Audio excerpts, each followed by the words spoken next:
Y'all want to talk about why all of these celebrities get millions of dollars per episode, or why Dan and Dave destroyed Game of Thrones. So remember one thing. These people, when you go into other comments and other videos and they talk about all of that abuse and sexual abuse and weird ritualistic stuff Hollywood does, they even got a term for it. Hollyweird. They don't call it Hollywood, they call it Hollyweird. Do you understand why all of that exists? Have you ever done a YouTube research? Google search?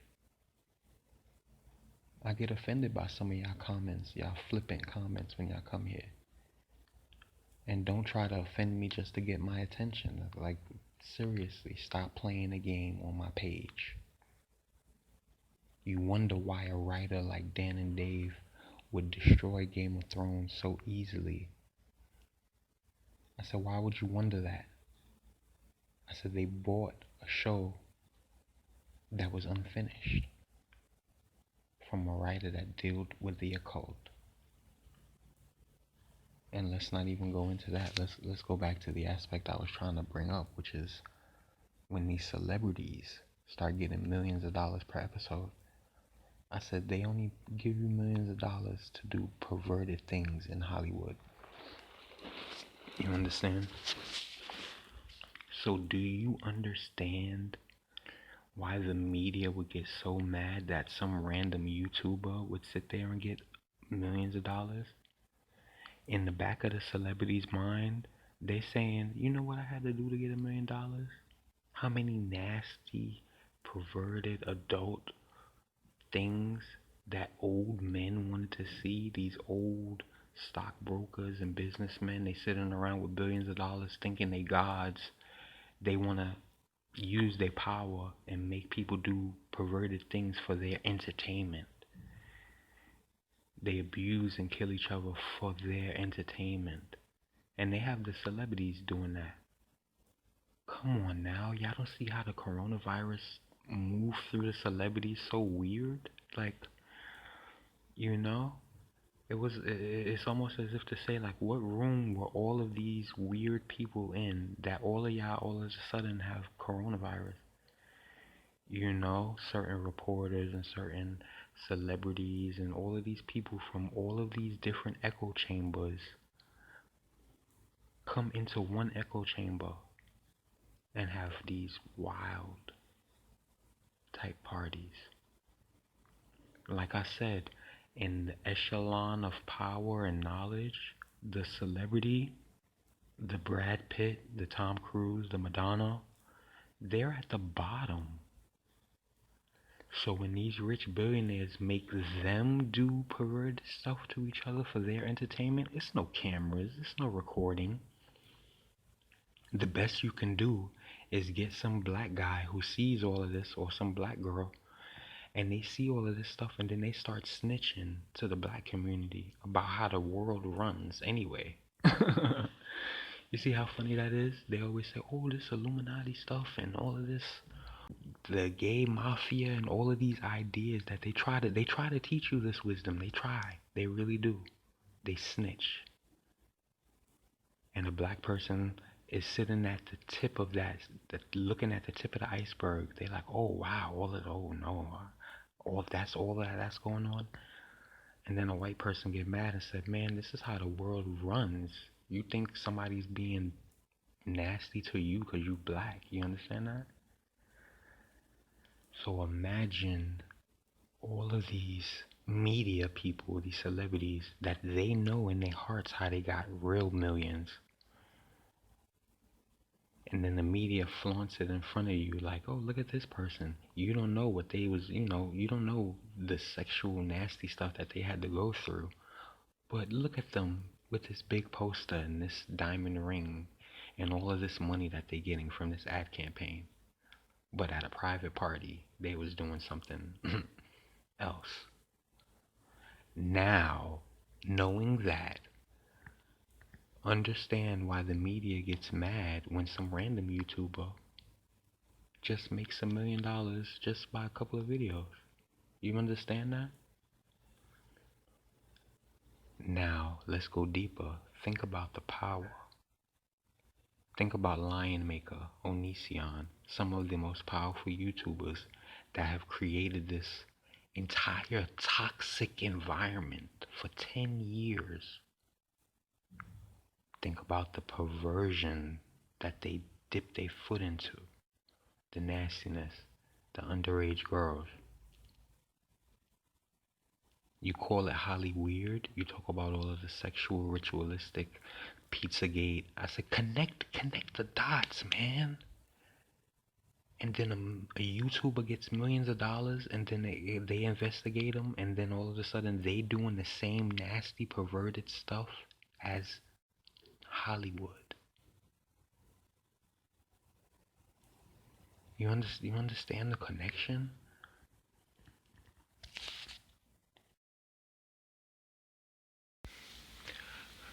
Start talking about the flavor of money. Why some people don't even like mathematics. You understand the flavor of money. I said the $10,000 challenge, that's not a challenge.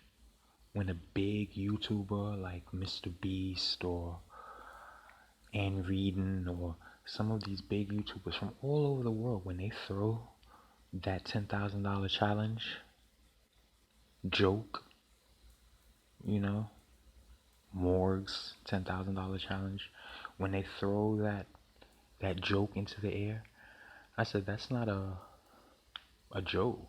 You know, that's not a video game. A child might think it is, but anybody mature enough to know banking understands that $10,000 into the account, it triggers an automatic investigation. Now, you have some smart people out there that, no, you think you smart, right? Like, what was you born? You wasn't born yesterday. You was born 20 years ago, 30 years ago, 40 years ago. That's cute. Said they've been studying banking for hundreds of years. So you start to create patterns. These patterns, these beautiful patterns that you start creating, I said that's beauty to a banker. When you work over a course of 8 years, they see patterns that you don't notice. They, the bank, they know when you get a new job because 2 or 3 weeks before that, you started using your account, buying new clothes, and buying work clothes and ties and transit checks, extra gas. You started preparing for the new job. And they see your money fluctuate. So, oh, he used to throw in $40 or $50 every 2 or 3 weeks. Now he's throwing in $70, $80 every 2 or 3 weeks. They see a rhythm, a mathematical rhythm. It looks beautiful to them. Remember, they're a bank. Millions and billions of dollars is beautiful to them. So when you're funneling all of this money into them, they think that is beautiful. Then they go out and use their venture capital to go around the global world and play a different game, but we're not going to talk about that game first. We're going to talk about the game that you're trapped in. You're trapped in this game that we're talking about now. We can't talk about the beautiful algorithmic game that banks play on that high level. You can't understand that level yet. You got to come down. The game they play with you. Back to that. Remember, you funneling in money at a beautiful rhythm to the bank, right? You get a new job. Now you're putting in $80, $90 every 2 or 3 weeks. Then you get another new job. You get a promotion. Now you're putting in $200, $300. Okay. As soon as you mess up that percentage, that's something to look at. That's what an algorithm is. It's a program that's designed to look at fluctuations where a human person is paying attention to something else. So this $10,000 challenge joke, right? Remember, that's what we're talking about. When they give a random YouTuber $10,000, they have to have the wherewithal, they have to have the sustenance, they have to have the strength. There's a simple word for you. They have to have the strength to deal with that. Mr. Beast comes and gives some random person $10,000. Guess what? They're going to get an increase in subs. Guess what? They're going to get an increase in traction to their channel. Guess what? They're going to get the IRS looking at their numbers. Now, like I said, some people are smart. They think, oh, I'm smart. I've been around the block a couple of times. $10,000 trigger. The trigger isn't $10,000. The trigger is a fluctuation in your pattern. Remember, the banks know you better than you know yourself when you have a relationship with a bank.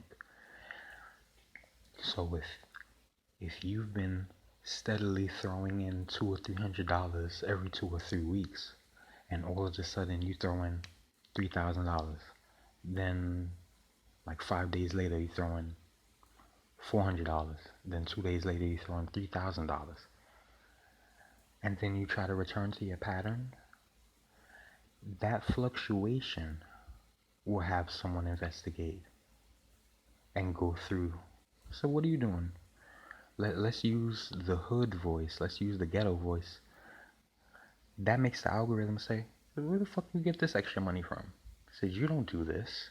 Said, you must have hit the lottery, or you must have come into some extra money, or you must have sold something that we can't tax. You understand?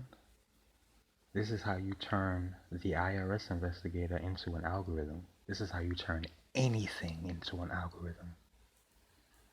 I'm not teaching you. I'm teaching the quantum computer how to turn spirituality into an algorithm. You see what I'm creating here? What I'm truly trying to build here? All day I've been wrestling with this video of trying to explain simulation theory to some random person in the comments. Who knows how long he's been watching my channel or she's been watching my channel? I don't know. I'm trying to pin down spirituality itself into reality, real spirituality. So do you know how hard that is? It's like trying to take a photograph of a ghost. So the kid work a summer job, right? Teenager. He's 15. He gets his first good check, $100 check. He says, all right. I always saw this gold chain. He's thinking in his head, I always saw this gold chain I wanted to get. 15-year-old kid, want a gold chain. All of a sudden he walks back home a different way. Instead of taking the train, he takes the bus. He's walking to the bus and he go down this alleyway and he sees a man with his kid just standing in the alleyway. A guy has a trench coat on. He opens up his trench coat. He says, oh, I got everything for sale. I got what you need, what you want to buy, what you want to buy. The teenager looks at the little kid like whatever. He looks inside the guy's jacket. He said, oh, look, you got a gold chain in there. 15-year-old kid, remember. So how much is that gold chain? The guy says, well, how much you got? He says, well, I just got my check. Remember, he's an honest 15-year-old kid, hard working. So I just got my check. I got $100. The guy says, guess what? Today's your lucky day. Chain is only $99. So he buys the chain. Guy gives him $1. Kid goes home. Now the kid's mother works. She works at a jewelry shop. The kid is walking home. He thinks he's fancy. He got on this shiny gold chain. The guy even threw in a fake story talking about the chain was Malcolm X chain, or, you know, Danny Glover's chain, or somebody's chain, somebody famous chain, right? All of a sudden, he comes home. The mother says, where did you get that chain from? 15-year-old kid, remember. He says, oh, I saw some guy in the alleyway and he sold me the chain for $99. Said, are you kidding me? Said, that chain is fake. Said, oh no, this chain used to be from celebrities and all of this other nonsense that he even built up in his own head after the guy told him some rinky-dink story about a celebrity owning the chain, right? The mother works at a jewelry shop, remember that. She see a fake gold chain from a mile away. So now she's starting to explain to the kid that the chain is fake. She said, look at the chain. There's no markings on this chain. Said, in fact, I know where I saw this chain from. Now she want to take her son, 15-year-old son, all the way to the city, to the big city, to the discount store where they got those same chains on sale for $5, right? $5 chain. Now the kid feel duped. Now the mother want justice. So she gonna take her son back, all the way back down to that alley the next day and get the kid money back. She see the guy's there alone. She says, oh, you took my son's money and I want my money back. And the guy knows that he's in the wrong. So he tries to come up with some story like, oh, well, I was trying to feed my family and all of this other stuff. And the mother turns to the kid and says, well, you see how he's sitting here trying to make up this story for you? Like he's just trying to sucker you out of his money. But then the kid say, nah, I remember when I bought the chain, he was with a guy. He was with a kid. He had a kid with him.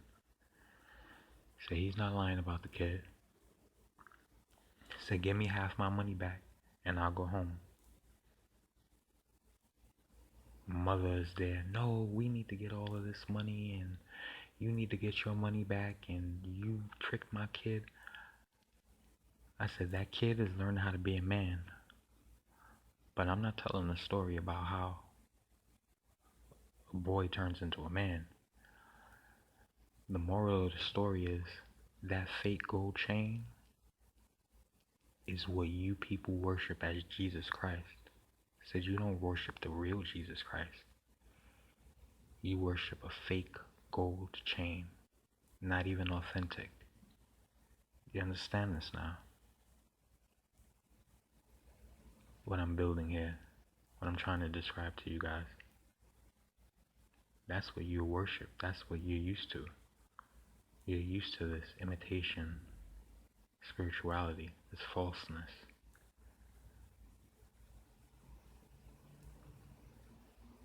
That's your relationship with Jesus.